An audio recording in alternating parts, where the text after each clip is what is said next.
7130 training. So I'm just going to quickly recap what we discussed in the last session. Okay. So SwitchUp is just an FPGA based application, just like your multi-axis, MetaMarks, MetaWatch, etc. However, this can only be run on the EOS device, basically on any of 7130 device. Of course, the platforms are listed here. So whichever device is running the EOS operating system, we can run switch app on that. So the main reason for using switch app is that it provides all the functionality that our other data center switches provide, but with a lower latency. So yeah, again, so a typical switch like our Alta, which is considered a low latency switch, lowest latency among the other platforms, itself gives you a latency around 800 nanoseconds. But with the help of switch up, we're reducing the latency in a very significant amount. So this is just a normal architecture where you have the front panel ports, and here this is the cross point, where the cross point offers 4 nanoseconds latency. And this is the FPGA, so you can program any application. Even the switch app can be programmed here. And when the traffic has to pass through the FPGA, the latency is definitely increased as compared to the cross point, and the latency varies from application to application. So once you install the switch app on this device, on the 7130 device, this is how the architecture looks like. So you have switch interfaces, okay, that range from 1/1 to 1/48, and they are automatically mapped to the application interfaces by default. So you do not have to change anything. And in this switch app, you will see that we're not going to touch the application interfaces as such. So there's no need for you to even change it. And additionally, the switch interfaces 1/1 to 1/48 are mapped to the Ethernet interfaces 1 to 48. So it's like 1/1 is mapped to ET1, 1/2 is mapped to ET2, 1/48 is mapped to ET48. So this way you will not have any confusions, and it's easier to configure and debug. So the highlighting features are that the main thing is, of course, the low latency, as we discussed. It offers all your L2 and L3 features like STP, ACLM, lag, BGP, OSPF, everything that you run on the traditional switches, but with a very low latency as compared to them. And you have the ability to run this based on different profiles. So in each profile, you get to choose either more features, more functionality, by compromising latency, or sometimes you achieve ultra low latency, but you tend to compromise on the bandwidth. So based on the customer's requirement, they can choose whichever profile they want. And yeah, so when they choose the full profile, you get a 480 gbps bandwidth. So that's the highest bandwidth with 48 ports that we can offer. And since this is running over the EOS, you do not really have to learn different commands, or the CLI remains the same. So the administrator does not really need to have a different skill set or different commands to operate this or configure this. So this can also be integrated with our CVP. So that's a very good thing. The scale, of course, is like you can have a look at the numbers. It might not be as extensive as our traditional switches, but this is also a good scale. And since it's FPGA based, you can program different applications in case you do not need this. And in spite of all of these things, what we still have is the layer one integration. So that's like your cross connect is still there. So that is what offers you the lowest latency. So you're not losing the basic 7130 functionality here. And you also have support to configure either 1G or 10G ports. So these are the L2 features that are covered, like very, very basic. The MAC learning, IGMP, lag, STP, LLDP, SVI. And the L3 features were slowly built up, like release by release. There were some changes made and some inclusions made. So initially, we just started with supporting BGP, OSPF, and just the routing protocols. And then comes the PIM. And now we support up to eight VRFs in total, including the default, We also we also support PTP now, and router ACLs, VRRP, BFD, and LANSI as well. And LANSI plays an important role um, for the customers to monitor the drops here. And NAT is also supported from 429.2. So these are the different types of profiles that are available right now. So first is the layer 2 full. So in this profile you get the highest cross sectional bandwidth, that is 480 Gbps line rate bandwidth. Okay, and that's like a non-blocking bandwidth, the same way like how you operate on the other Arista devices. But here you have to compromise a bit on the latency, which is 127 nanoseconds. And this also supports 10 gig and 1 gig speed. With the layer 2 low latency profile, what you have to compromise is the bandwidth. Okay, you just have a total of 10 Gbps cross sectional bandwidth. However, you're achieving a very low latency, 89 nanoseconds. So this kind of a profile is okay. Yeah, let's discuss that in the next slide. Yeah, a layer 2 mid latency, as the name suggests, has a latency in between the low latency and the full latency mode that offers 108 nanoseconds. However, here you have a definitely much increased bandwidth, which is 120 Gbps. So for layer 3, as of now, we just have one, and that is the layer 3 mid latency profile. So which offers 120 Gbps cross sectional bandwidth. And the latency is definitely on the higher side, because this is a layer 3, this offers layer 3. However, when you're bridging the traffic, it still offers 117 nanoseconds latency, but for routed traffic it takes in 132 nanoseconds. This supports both L2 and L3 functionalities. So we have another profile with the layer 3. We have another mode with the layer 3 profile, that is with the NAT. So this is run only when you need the NAT to be configured. So the rest of the latency remains same as your layer 3. But whenever you're running NAT, it goes up to 160 nanoseconds, and this is like the highest possible latency on this platform. Any doubts until now, guys?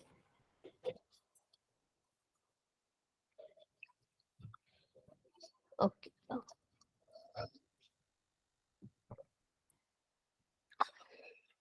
So, yeah, as we discussed, the switch interfaces are already mapped to the AP and the um, yeah, sorry, the AP interfaces are already mapped with the switch interfaces. So, different profiles have a bit different mapping. Okay, so whenever you change the profiles, be wary, the switch to application mapping will change. So as of now, there's no real concern, because you're not really touching the application ports, but this is definitely something you have to consider and know. So these are the instructions to install the switch app. So let us look at this more easier. So first, we just need to get the Swix file into the flash. Once we SCP it, you just have to follow the same procedure which you use to install an extension on the US device. So you just copy it into the extension and then you install it using the extension command. And then you check if it's installed using the show extension command. You need to see available and installed. And then you copy it to the boot extension to make sure that this is persistent through the reboot. Yeah. Once we have installed the switch app extension, we need to get it working. So if you remember, if you want to run an application like MetaWatch, you just go for application MetaWatch and then select your mode and do no shut, right? Similarly, the command set is a bit different. That's all.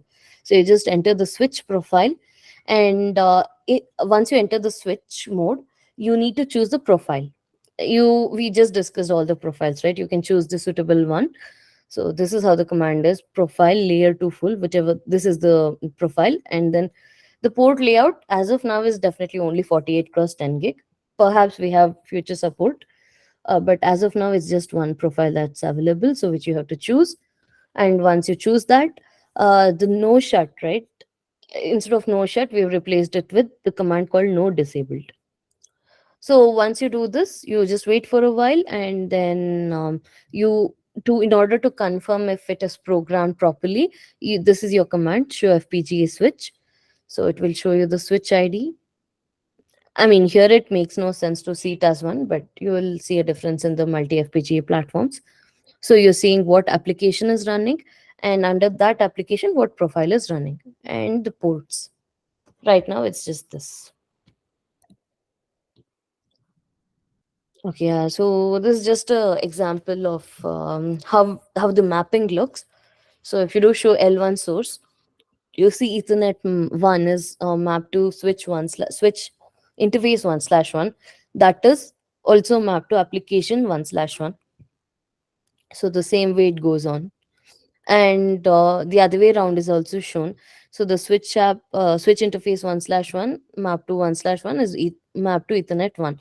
So here it makes no kind of feels like it makes no sense to see the same thing repeating on the opposite side, but when you change the sources for each interface, right, then it matters, and you need to understand what is the change. So let's come to this during the lab. So there's just a small lab that we've created.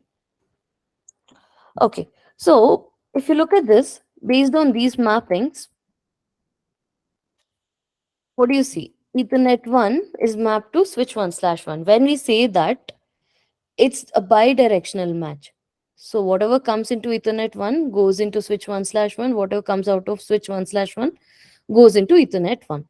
Okay, this is how the normal replication is. So once you just know disable, basically unshut the switch app, whatever default mapping is there, this is what it looks like internally. Okay. However, you can definitely change it as per your requirement. And few examples here. So Ethernet 4 just wants the data from Ethernet 1. Sorry, Ethernet 4 wants the data from switch interface 1/1. Okay, so it's simple. You just say source interface switch 1/1. So whatever's coming out of switch 1/1 enters Ethernet 4 and Ethernet 1 as well. Okay. Now here Ethernet 3 and 5 are tapping the data from Ethernet 1 directly. So they just have to say source Ethernet 1. But remember, the traffic does not reach the switch up and reach here because this is a different line. This is the TX line, and from here we're just tapping the traffic. Okay. So what you cannot do is you can't map the switch interface to two different physical interfaces. Like you can't source two physical interfaces into one. So you can't say interface Ethernet switch 1/1, source CT1, source CT2. No, that cannot be done because that will kind of become like a muxing, right? So that is something that cannot be done. So this can either take data from ET1, ET2, ET3, or any one interface. Okay. Before we enter this part, any doubts, guys, still here? Suppose if someone maps Mm-hmm. two sources, will we have errors or we will not be able to map? Some kind of command will reject. No. There's no rejection. Whatever is latest is considered. See, by default, a switch 1/1, it takes source from ET1, right? Now, let's say you enter switch 1/1 and write source ET2, then this will take the data from ET2 like this, and it will not take from ET1. How do we see the profiles where it is mapped? Default, apart from default, if you want to see, log in and see which ports are mapped to which profile. Any commands are there? Which puts them up to which profile? I didn't get you actually. This Are you talking about profile mapping, right? The next one, next slide. okay. This is all we have. The L2 profile, full latency. We have those four latency levels, right? L2 profile, L2 full. How do we see these ports? Yeah, these ones. Huh. Okay. Yeah, how do we see which ports are mapped to which? If there is a change in these things. Okay, yeah. So the command is this. One second.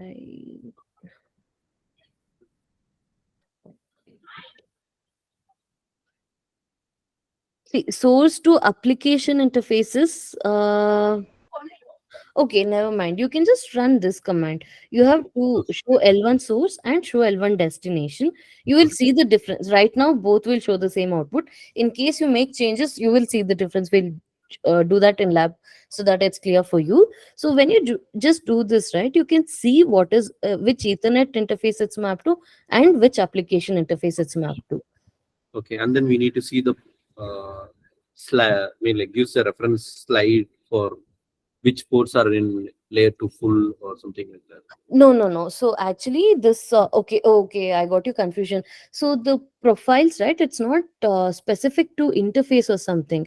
So Okay. it's like mode, right? In Meta Mux and all, when you choose mode, what is it? 48/1. It's kind of a mode that's applicable to the entire application that's running. Okay. Same way, yeah, this is not specific to port or something. So when you run this, the entire switch runs in layer 2 full profile, and with each profile the way it operates is different. We will discuss that again now.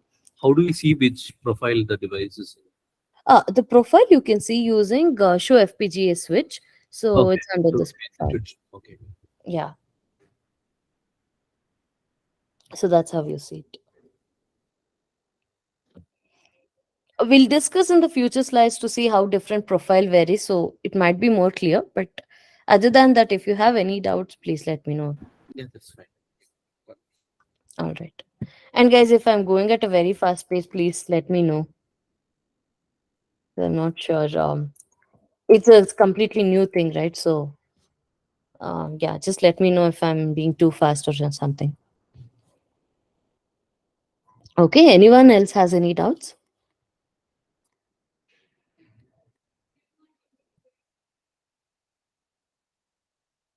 All right, fine. So let me continue. Yeah, this is another important part, buffers. So nothing related to configuration here, but in case customers encounter any drops, so basically it's important to understand the concept. Okay, so oh, and I don't know if I skipped these slides. Okay, no, sorry about that. Yeah, so this is very much understood, right? When as you have a more cross-sectional bandwidth, you're having higher latency. Lower the latency, lower the cross-sectional bandwidth available, right? So this is just a graph to show you, picturize the same. So if you see the low latency profile, the L2 profile, look at the latency. Sorry, look at the bisectional bandwidth. It's the least, right? It's something like, I think it's just 10 Gbps, and the latency is also the least. Okay. Now, once you move to the medium bandwidth profile, you have an increased bandwidth of 120.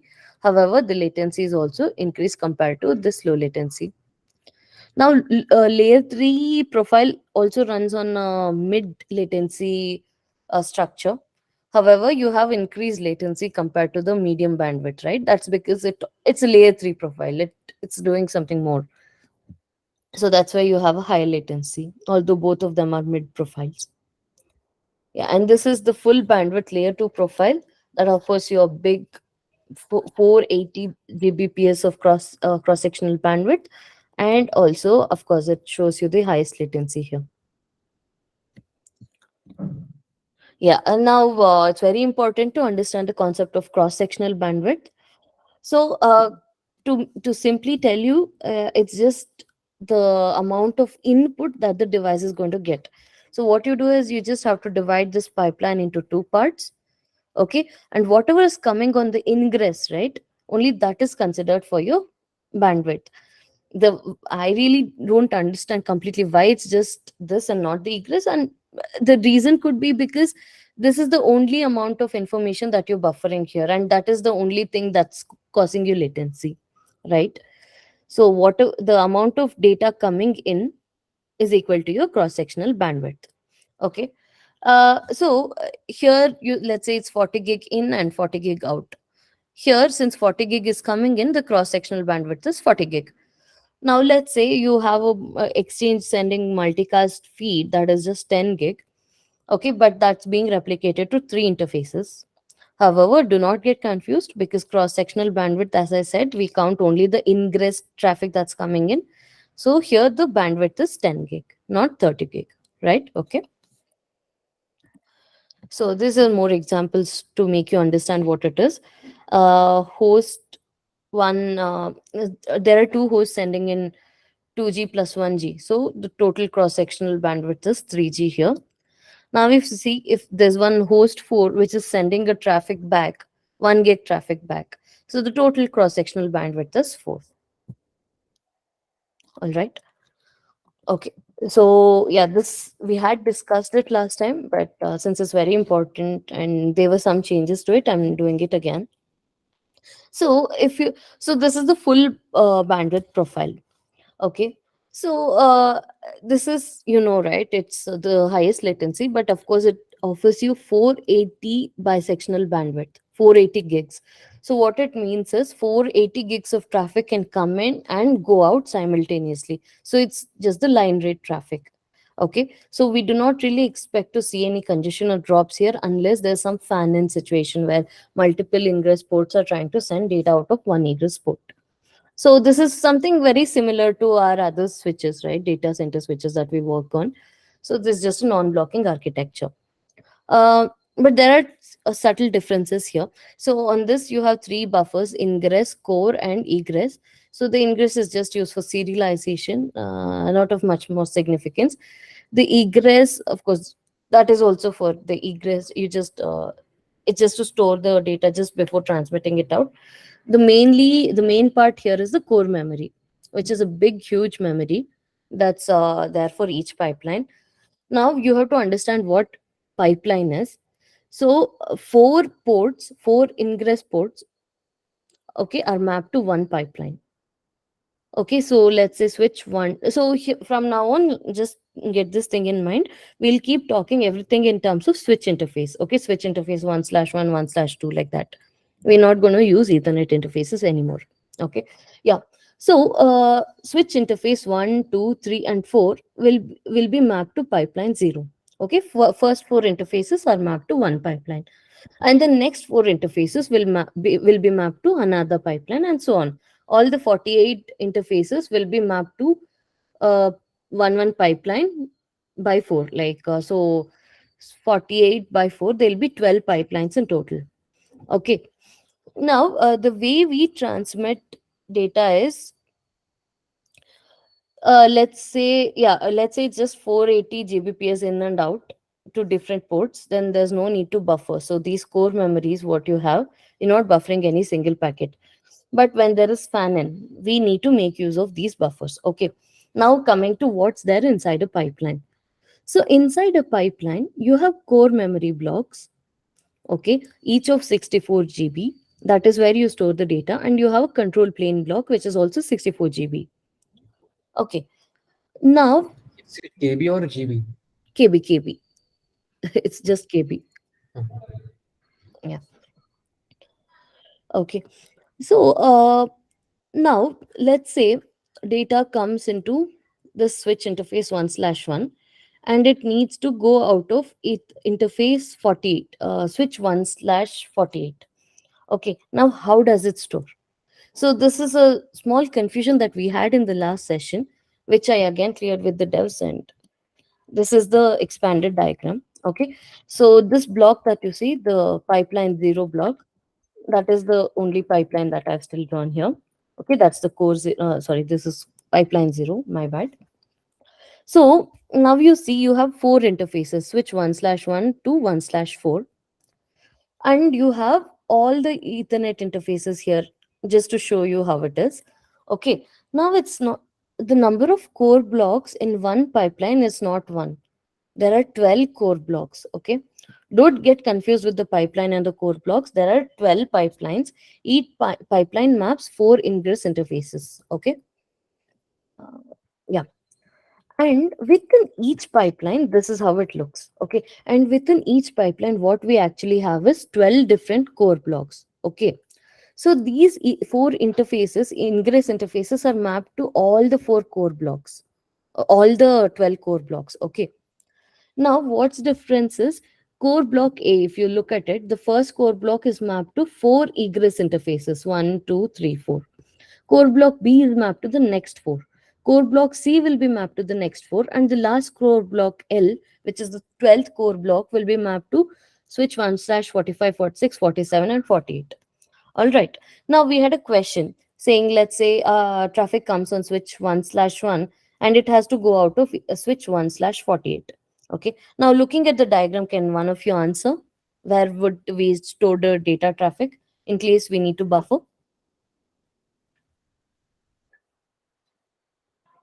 Is it core block L?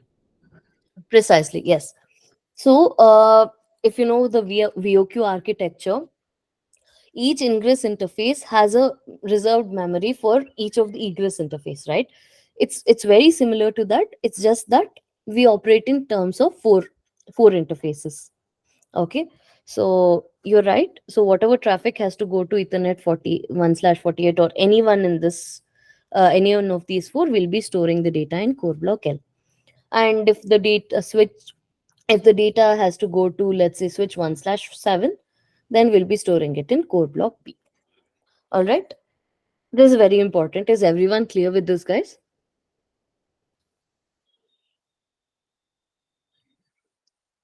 Are we clear? Because So one thing is, in ingress, you have shown these four ports, SW1 slash 1 and 1 slash 2, 1 slash 4. And in egress, which is core block A, is connecting again to the same interfaces, 1 slash 1 to 1 slash 4. oh well, that's like yeah. I mean, see, this is kind of like you have to imagine this. So let's say traffic comes to inside 1 slash 2. Now it has to go out of 1 slash 3. Where will you buffer it? Core block A and send it out of 1 slash 3. Okay. That is how it is.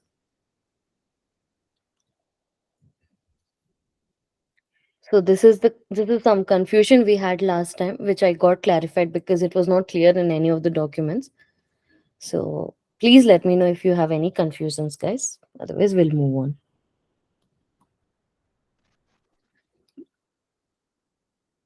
Okay, fine. So I'll just move on. So this is about the full bandwidth profile. So in the full bandwidth,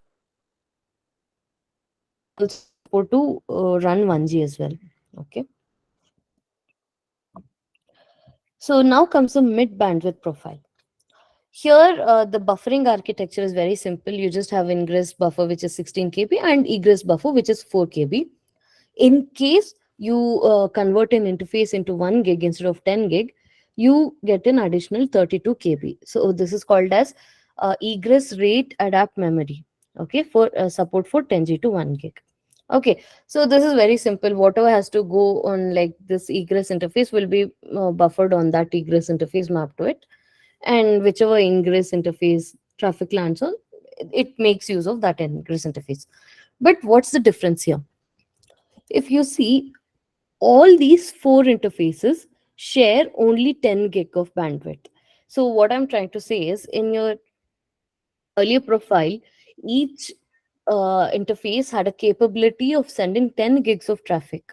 Okay, but if you see here, switch 1 slash 1, 1 slash 2, 1 slash 3, and 1 slash 4 altogether only can send 10 gigs of traffic out.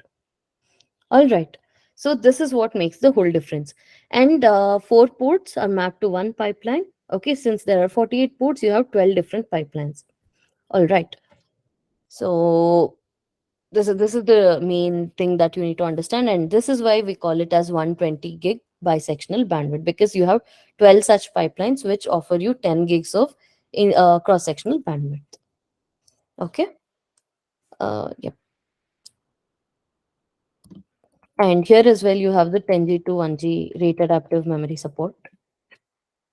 Yeah, this is the lowest latency profile. This is very similar to this. So instead of here having 12 pipelines, imagine we just have one pipeline here. So you have all the 48 ports mapped I mean, you have just a complete 10 gigs of bandwidth. So all the 48 ports together can just send 10 gigs of bandwidth. Okay, and the buffering architecture is pretty simple again here: ingress and egress buffers for each interface. But the main thing that you have to remember is, uh, totally we can just send out 10 gigs of data. All right, and this runs only on the cut through mode, cut through design. Okay, so yeah, can I just wanted to discuss this. Can any of you think of use case for using in all these three profiles? Like, when do you think it's optimal to use the full bandwidth profile? Anyone? Just a guess. Looking at the pointers, also you can derive a solution. Like, I just want, like, I saw a couple of cases that the engineers got in this week, so I thought it's important to make you understand the use case of it.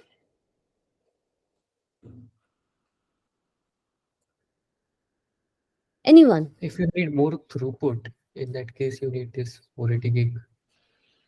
Okay, right.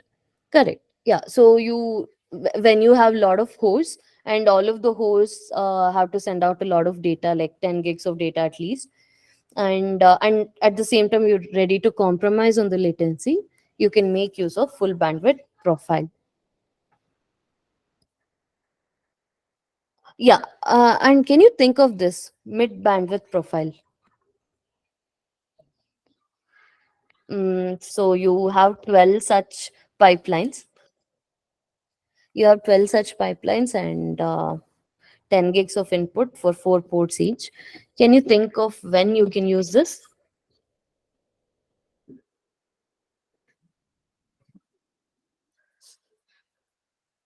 Okay, let me say this. So I have 12 hosts to connect. Okay. Where am I? So each of the host wants to send 10 gigs of data, and I have 12 hosts to connect. So how do you think I can optimally connect the 12 hosts here?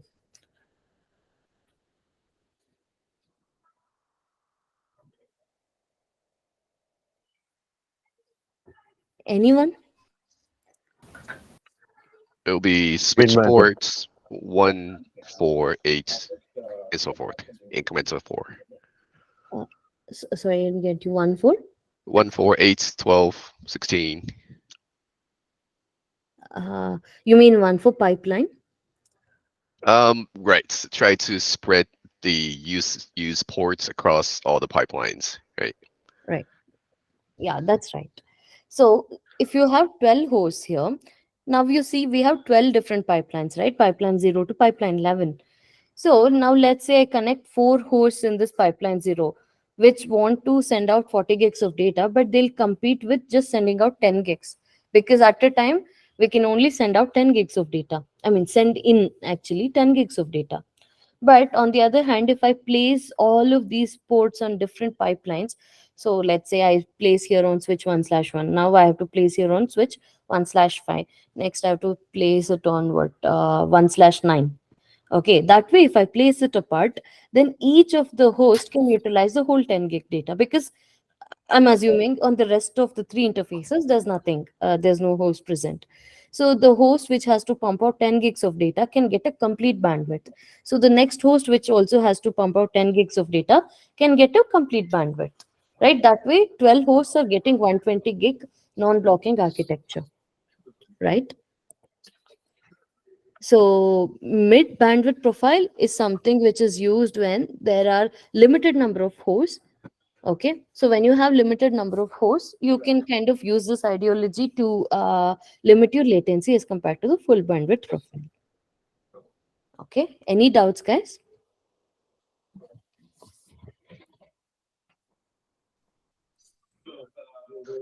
It's it, let's say we have like, let's say 13 ports required, right? Okay. That means one of the pipeline would have to have 2 ports used, Yeah. right? Right. To analyze that, we need to find out, okay, what are the incoming rates of all the ports over time, and then try to combine the 2 ports that use least amount of traffic. But Ah, to analyze that, it's almost like we need some kind of analysis tool that's based on bandwidth utilization of all the ports. Is there a plan to have some kind of toolings to figure out what's the most optimal way customers can actually change ports? Oh, well, no, I don't think as of now we have some intelligent mechanism or tooling to decide something like that. Maybe it has to be done manually for now, but yeah, this is definitely something that we can have the development team consider in case they don't have one.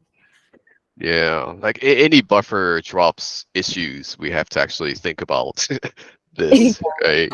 Yeah, yeah, and Um, in this profile, we can expect a lot of drops.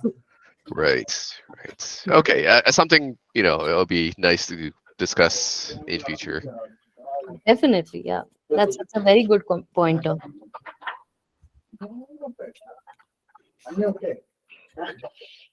Okay, so yeah, what about the low latency profile? You can answer based on what we discussed till now. Where do you think this will be the most useful to use? Mm. When there's one ingress port and there are multiple ingress. Okay, that is what. When do you use such a kind of thing? Real Multicast? Multicast, yeah. real time traffic.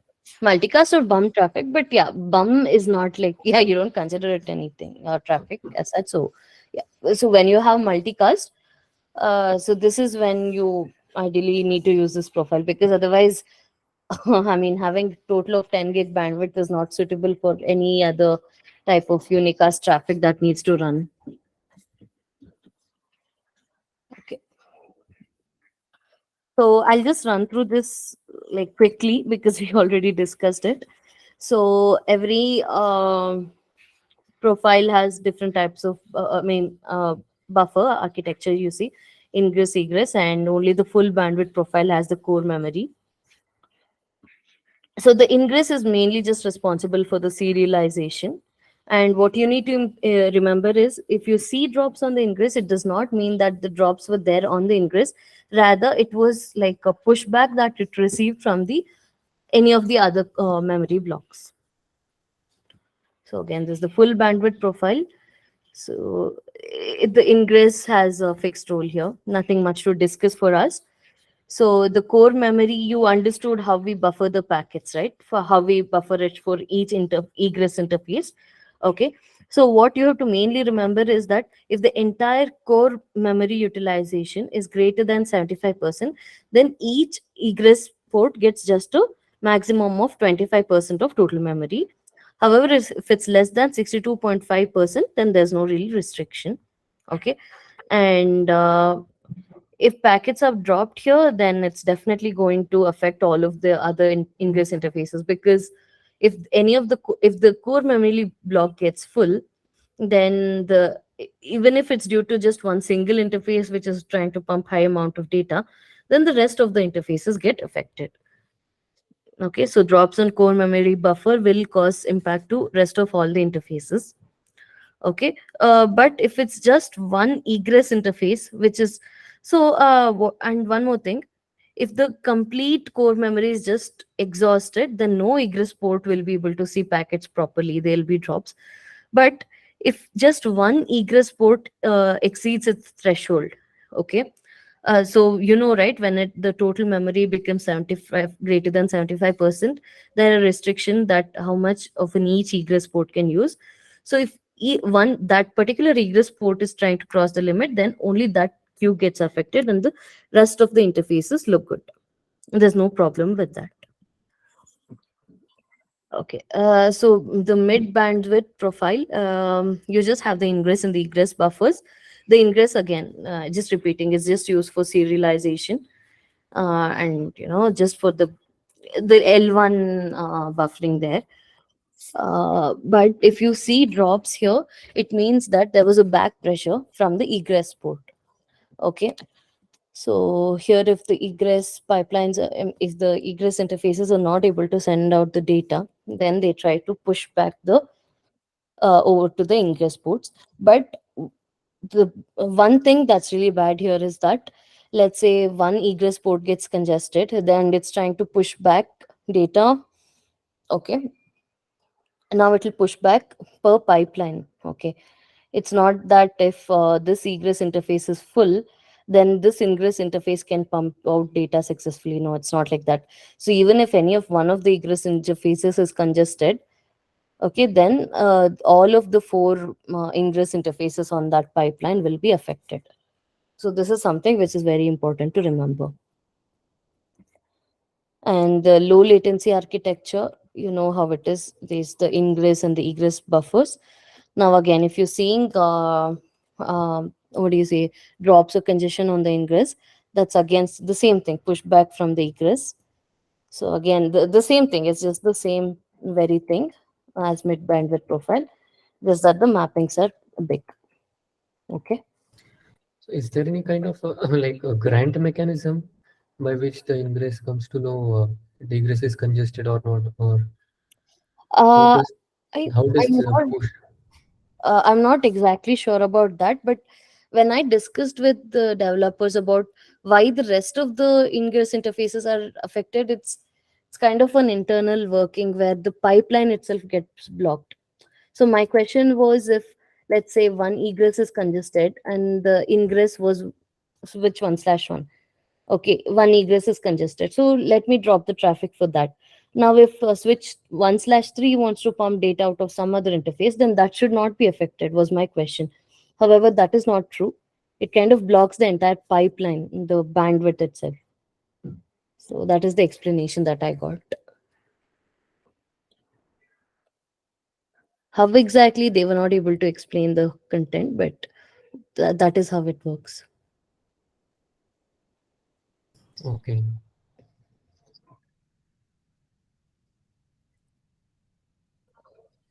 Okay. Uh, yeah. Before we move to the Lanzi, any other doubts, guys? Here.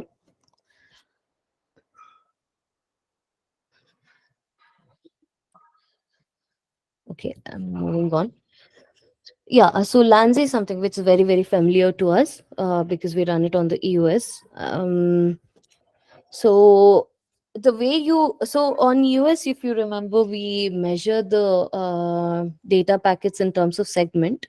So what we do is we measure the buffer size, the amount of buffer utilized, but not in terms of bytes, but in terms of segments. However, here that's not how we do it. We measure it in terms of the kbs, amount of kbs occupied.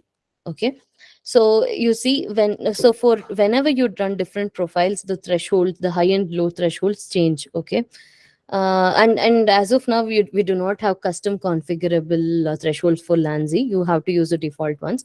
So if you take an example of layer 2 full profile, the highest threshold is 1536 kbs, and then low threshold is 1024. Okay, size of each core memory is 64K. That's, we know that, right? So whenever the core memory utilization crosses 1536, we start logging the events, and once it falls down below 1024, we stop logging the events. Okay. And yeah, sorry, I didn't mention this. So you have different profiles for each ingress, egress, and core memory buffer. So for each of it, you have different profiles. For some profiles, you don't have. Okay, for the layer 2 full profile, you don't really have something for egress buffer because it's already very small. You have it for ingress in the core. So these are the thresholds, and in the rest of the latency profiles, you do not have the core memory, so that's why you see it's blank. Okay, so once these thresholds are crossed, we start logging the events. So looks something like this. The command remains the same, show queue monitor length. So if you see, you have which interface on which you're seeing, and most importantly, you know where it is happening. Oh, sorry. So if you see what is the type of buffer, it says it's core memory, right? So you know where it is happening, and you of course have the other normal things, the duration and all. Okay. So to check the default thresholds, you can just do this, show queue monitor length status, and you can see what is the threshold and what is the total size in bytes of each buffer. Okay. So you also can log it. So once you log it, you will see these kind of logs saying core memory for the egress buffer is highly utilized beyond the threshold. So this comes very handy when you're going to troubleshoot drops, so you can know where exactly drops are happening. Now, yeah, so this command, so we understand, right? So switch 1/1 to 1/4 belongs to pipeline 0, and the next 4 to pipeline 1, and so on.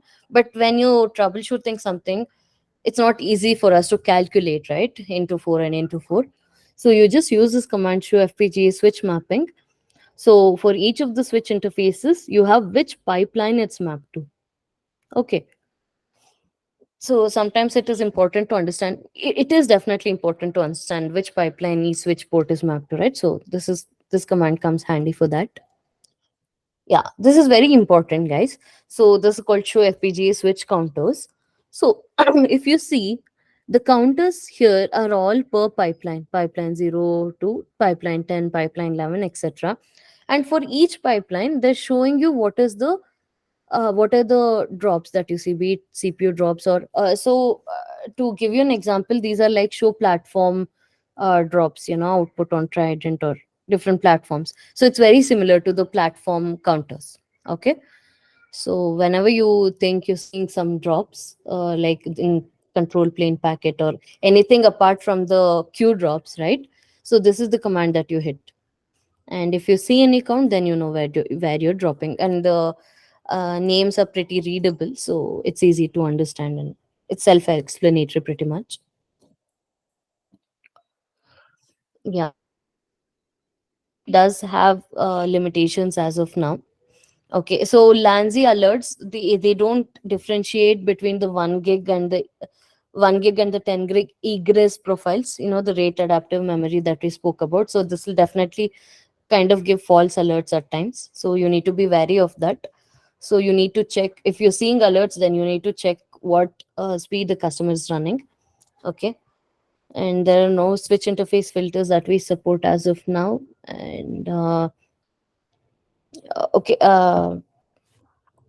this is all just you just need to read it up. Okay, that's not, it's all self-explanatory. So I'm not going through everything here.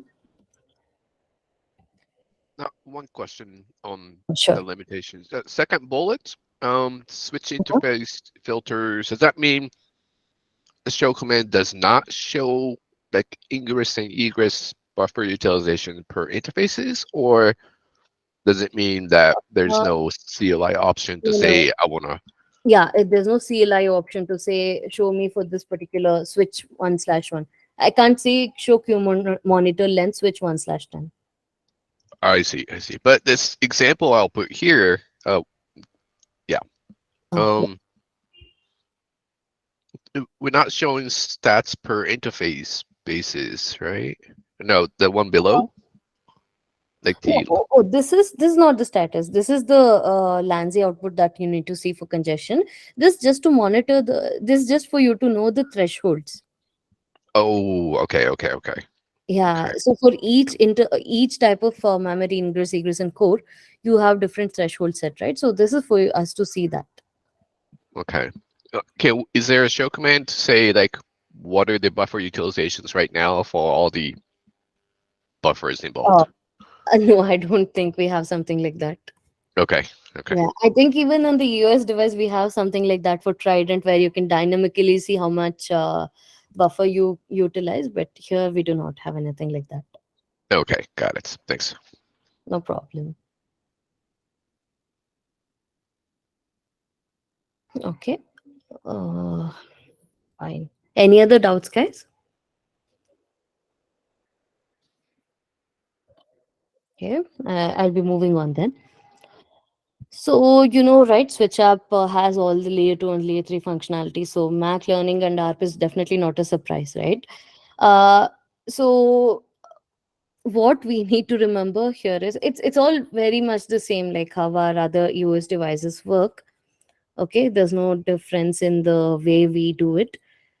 But what we need to remember is the maximum MAC addresses that can be learned on a single interface or a switch interface is 63.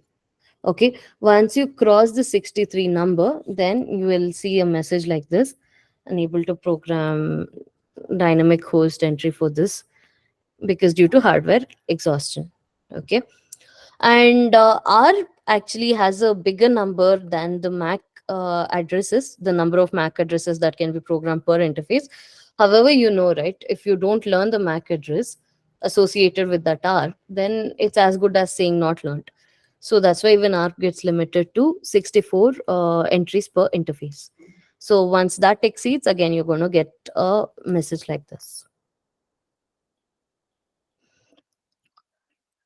Yeah. So with all this, we can run the multicast also. Okay. So what we need to one main important point is the number of entries between the MAC addresses and the IGMP groups is a total combination of 10,000. So you have a limit of 10,000 entries. Okay. So within 10,000, you have both of them that can use up 10,000. So that is the number of MAC addresses that you learn, and also the number of IGMP. So the maximum number of MAC addresses that I think we can learn is 64 into 63 into what 48. Okay, that minus 10,000 will be the entire space given for the IGMP groups. All right. However, if you do not have any MAC learning, then you can utilize the whole 10,000 to learn the IGMP entries. Okay. So yeah, you here they have come up with this concept called IGMP flooding. Okay, so now what IGMP flooding does is, so generally, what do we do when we get a packet in layer 2? We look at when we have to snoop it, right? When we look at, you look at the DMAC, and then now let's say the DMAC is, right, multicast IP address is mapped to multicast multicast MAC, right? So when you look at this, there are different packets that can go to this multicast MAC. So one is the multicast data traffic. Okay, let's say 239.111. It's mapped to some particular multicast MAC.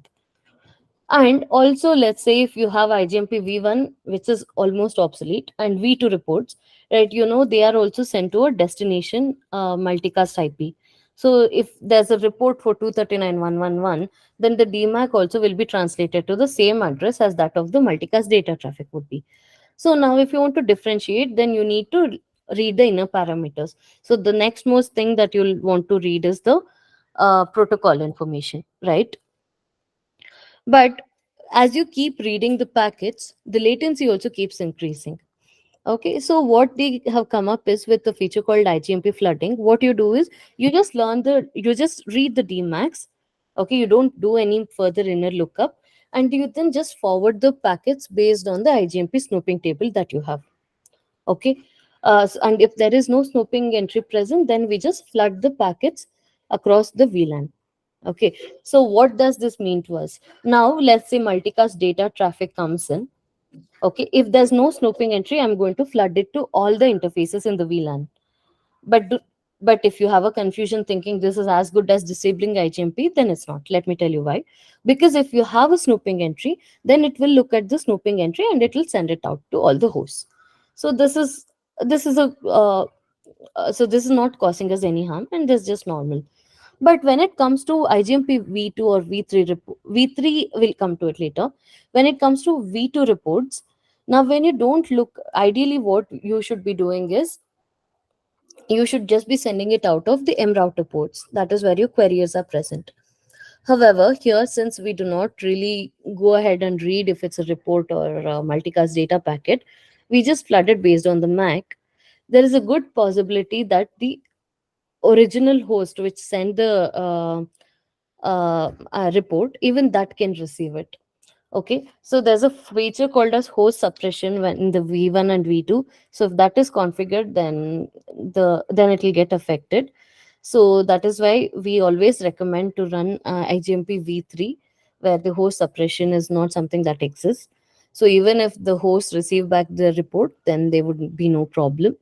Okay, So ultimately, what I want you to remember from IGMP flooding is that we do not do the further lookups. We just look at the destination MAC and forward out the data packets, or any packets, any IGMP packets or multicast packets for that matter. And by doing this, we are saving approximately 30 nanoseconds of latency. And also, the snooping is going on. It's not like snooping is not going on. So if you have an entry, we will snoop it only to the correct host, the multicast data traffic. All right. So 30 nanoseconds is also a pretty decent one. So many of the customers might be looking forward to use this IGMP flooding. Okay, so I'll try to write a detailed article on this and then maybe like get back on a different session for this. Okay. So now now let's come to L3 multicast. So the configuration and everything remains same for L3 multicast, same like other EVOS device. But there's one thing that you need to remember. Now, if one OIF is a part of one, let's say, egress interface, then that becomes one combination.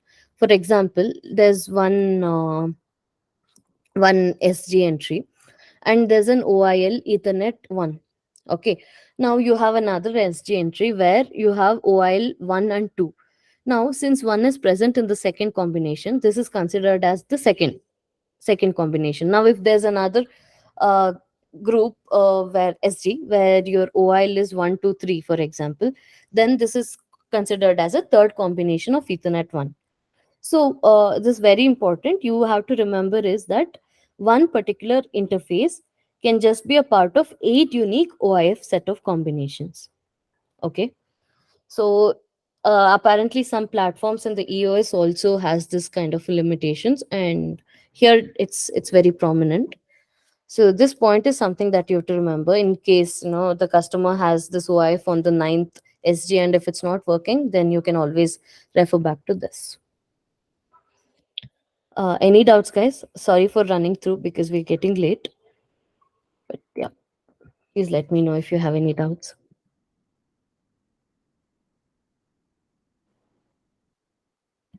Okay, so I'm just moving on. So, so the show commands and everything also remain the same. So this is just a output of multicast web IPv4 on the default verb, where you see you have a count for the SG star, G fast drop entries, etc. And also you can see if there are any unprogrammed routes. So in case the hardware resources get full, some routes will definitely be unprogrammed. You will see the number here, and alongside you will see a log entry as well. So we have to configure this in the lab and just check, to get more familiar. When it comes to monitoring, you have multiple options here. Most prominent is CVP. That's one of the best method, but and that's because we're running EOS here. But it costs some dollars to people, so I'm not. So in case they're not interested, then they can make use of any of the other options that they have. Apart from CVP, GNMI offers the best most because it has a direct EOS smash table access. So these are some links in case you want to refer. And this is still a work in progress, but just listed some switch app agents and just the basic functionality of each of these agents in case you need to refer for any of your cases. But we'll be publishing a detailed document on this. Vignesh has been working on it. So yeah, this switch up is definitely a work in progress. We have come a long way enough, and there are still some more improvements that are going on. Alongside, there are some limitations. Okay, you can have a read at this, and some of the most important limitations that I have highlighted here. So we do not support jumbo frames. So anything that's larger than 1900 bytes are not supported. So maximum MTU is 1900 bytes, and L3 MTU is not, you cannot change the L3 MTU, it's not configurable. Okay. And there is and restart of agents related to L3 functionalities is hitful here. Okay. So yeah. And Now we'll have to continue with the lab, but we're running short of time, so we'll have to do it in another session. So yeah, any doubts, guys?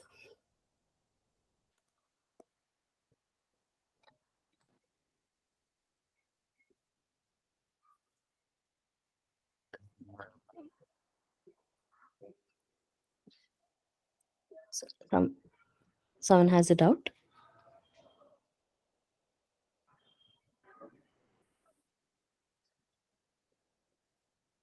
Things looks like all good. All right. Yeah. So I'll stop sharing my screen. Sure. Thanks a lot, Prajwala, for the really informative session.